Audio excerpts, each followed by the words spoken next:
পিসির জন্য ক্রোমটাই ঠিক আছে, ক্রোমই হবে। মোবাইলের জন্য KIWI ব্রাউজারটা। আপনাকে যে সাইট লিঙ্কটি দেওয়া হবে সেটা এখানে পেস্ট করবেন। পেস্ট করার পরে এখানে হচ্ছে আপনার আইডি আর পাসওয়ার্ড দেওয়া হবে। সেই আইডি পাসওয়ার্ড দিয়ে এখানে লগ ইন করবেন। লগ ইন করার পরে আপনি এখানে যে কোনো একটা টুলসের ভিতরে আপনি ঢুকলেই দেখাবে যে দুটো এক্সটেনশন ডাউনলোড করতে হবে। এক্সটেনশন 1 এবং এক্সটেনশন 2 ডাউনলোড করবেন।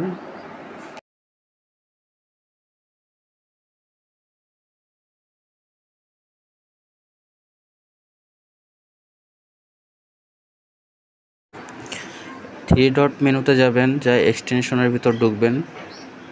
ঢোকার পরে এই কর্নার সাইডে ওইখানে ডেভেলপার মোডটা অন করে দিবেন।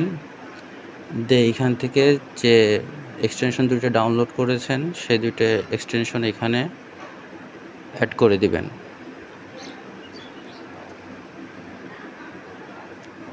যেভাবে দেখানো হচ্ছে এভাবে অ্যাড করে দিবেন। ক্রোমের বিষয়টাও সেম, একই রকম। কম্পিউটার মোবাইল দুটো একই রকম, ঠিক আছে। দেখেন এক্সটেনশন 1টা চলে আসছে, এবার এক্সটেনশন 2টা নিয়ে আসতে হবে।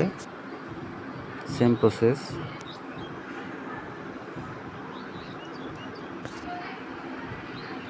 চলে আসলো এক্সটেনশন 2। এখানে দেখেন ওই যে নীল বাটনটা, এটা যেন অন থাকে, ঠিক আছে। এটা অফ হয়ে গেলে কিন্তু আবার অন করে নেবেন। এখন আপনি যে কোনো টুলসের ভিতর ঢুকলে আপনি এটা ইউজ করতে পারবেন। আর যদি কোনো সমস্যায় পড়েন অবশ্যই আমার সাথে কন্ট্যাক্ট করবেন।